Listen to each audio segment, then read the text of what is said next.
Hi, I'm Robert from Permaboss. I'm back again this week. I want to answer a bunch of questions that I've been asked throughout the week with regards to the NGL laser. Permaboss is the company that brought in the first embossing machine, the first rhinestone robot, and then the first laser. GMI is the company that actually invented the laser back in 1999. Proel followed them shortly after, and then when GMI and Sight, their mechanical company, split up, Sight became a third laser manufacturer. So I guess that makes me the fourth laser manufacturer now. The reason that we have the NGL, or next generation laser, or what I term as the bridge laser alternative, is because it's under 8 feet. It's a structure that comes in 3 pieces, as I mentioned before: the bottom, the top, and then you hang the laser on. And the idea is that if you'd like to move into a bridge, you can take this off and we can literally hang it on a bridge.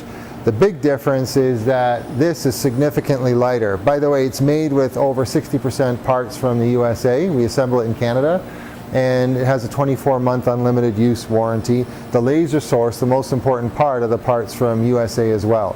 So here you have a GMI laser, and what I want to show you is that this is a very specific one that was made for the North American market, but still entry-level price is $140,000. And today is August 7th or 8th, I forget exactly, and the euro cost $1.45 US. The problem is that that's a 40% increase in a short period of time to buy that product, and I'm not able to give you, if you're buying a car, I'm not able to give you 6 wheels and 6 doors. It's still 4 doors and 4 wheels, but it costs a lot more than before.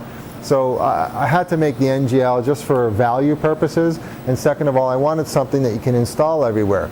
Take a look at the structure.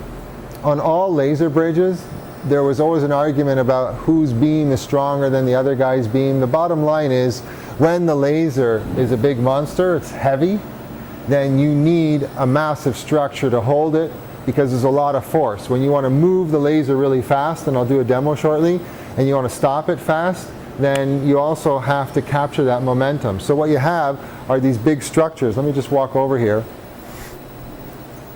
And what you see is this giant structure here. So everybody has their own different version of their different system. This is a bit more elegant looking, if you will, but on different models they're different, but they're big, heavy steel.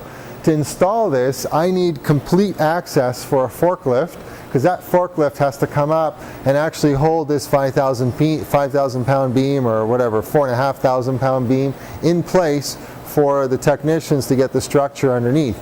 Take a look at the bolt sizes here. I mean, these are like, the stuff they use on the steel worker buildings when they build the skyscrapers. This is big stuff. So very heavy, very complex.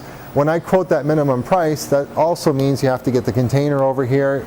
You have to move your embroidery machine out completely. I'll insert some pictures in here. And then you install the structure. Once you've installed the structure, you need to get the embroidery machine back in. But if you notice, that laser has to travel along the front of the embroidery machine without hitting anything. So many times they have to modify the heads of your embroidery. So if you put multiple machines here, this is in the way, the laser is going to hit it. So it has to be literally unscrewed and mounted into a different area so that the laser can pass by. Because there are systems where you can add, multiple 6 heads.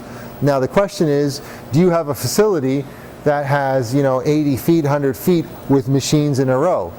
And the reality is, most embroidery shops have the machines in a C shape. They have them back to back, face to face, rows like that. So it would be wonderful if everybody could buy 3 bridge lasers and cover all the heads. The point of the NGL is that you can pull out the hoops and you can just take it to the NGL, put it down on a table over here, and now notice what I've done. I've taken the hoop off the embroidery machine and I'm doing my laser cutting here. That person could be running another run on the embroidery machine catching up. So it's not a big deal to do that. And you just let the laser know which hoop you have, and it's simply registered. It's that easy with the touchscreen software. So that's the main idea. What I'm going to do now is actually demonstrate this laser moving. Once I've demonstrated the laser moving, I'm going to cover a series of designs we made, and I want to show you exactly, these are all the things you cannot do unless you have a laser. So embroidery is 40-year-old technology. If you bought the machine 15 minutes ago, it's still 40-year-old technology. You're trading time for money. You're trading stitches. And the samples I'm going to show you that are hanging up over there on my wall of fame, as I like to call it, are things that are virtually impossible for you to make unless you own some form of a laser. So whether you're going to spend 140 grand plus plus plus, and typically you're going to hit 170, 180, 200 grand in most cases, or you can do something that's under $50,000 on your floor, ready to go, and it's working within 90 minutes of uncrating the thing, and you're in business. And this is something that you can expand into a bridge if you want to. There are very specific advantages to this laser over the bridge, and I'm going to demonstrate that. And the main reason is, take a look at the hoops that are on here. The laser can't go and shoot underneath this area. We'll get it from a different angle actually. So we'll pause for a sec. So what I did was I just switched the position of the camera because I want to explain something to you. Let's say that this is the laser beam. The laser beam shoots out dead center here, and then it goes on an angle, and the purpose is to reach as far as it can, as close as it can to the embroidery head.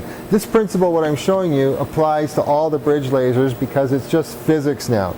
That beam is going to shoot center here, and then it's going to shoot a square in every direction.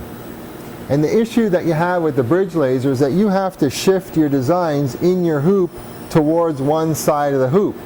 The reason is that this is the center of the laser that we're dealing with. It doesn't mean that your machine can frame out as far as the center of the laser.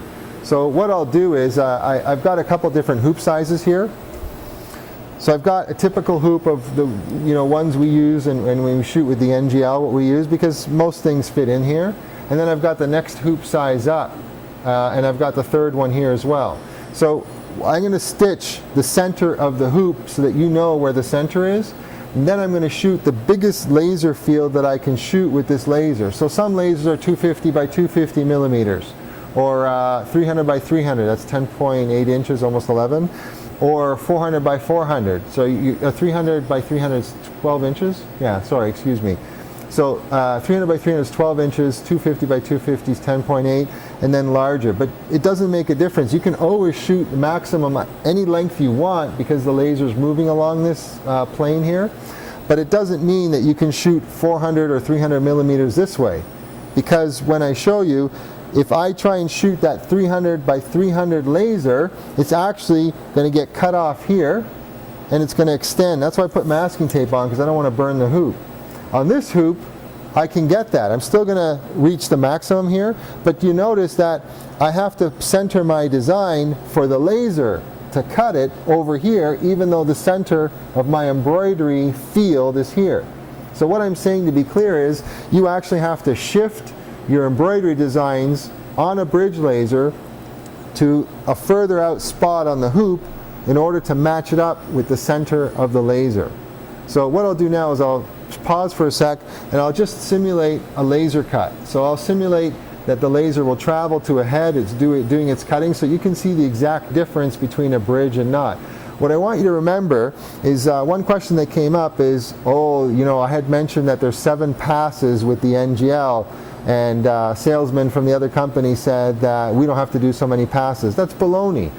You're using power, you're using the speed of the laser, you're using the frequency, and you're making settings according to how to cut the material. So some materials are better cut when you move faster but do 4 passes, so you don't leave as much heat in the material and you have less burn marks. So it's a strategy. And it's not fair for any salesperson to say, oh, we cut this, that. If I give 5 people instructions on how to use a laser, either one, bridge or the NGL, there will be more than one way to accomplish the exact same task. And when I go to the Wall of Fame that we have, you'll see immediately that, and I'll explain what I did and why I use those settings. So I'll back up the camera and I'll do a quick demo.